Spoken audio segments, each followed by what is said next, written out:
特别互大家会当来认捌到温驯伫各地头的老师傅，文化总会来推出着匠人魂的底片。匠人就是师傅的意思。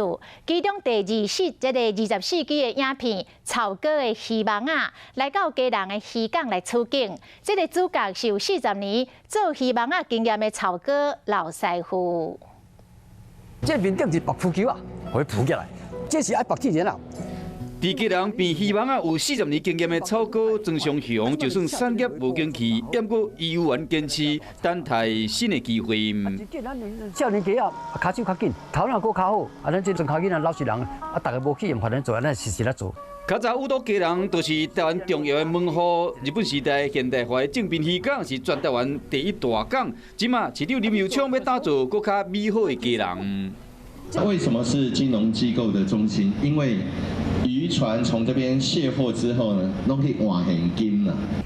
中华文化总会推出《师傅魂》系列影片，用影像记录在地专家，凭一生挂心的精神，会使得到重视甲尊敬。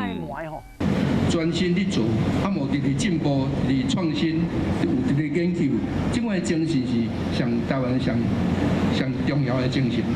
文化总会副会长江春兰对着家己互人点名是后一届公共集团的董事长热门的人选，伊拒绝媒体采访，无表示意见，邀请大家上网络做欣赏精彩的影片。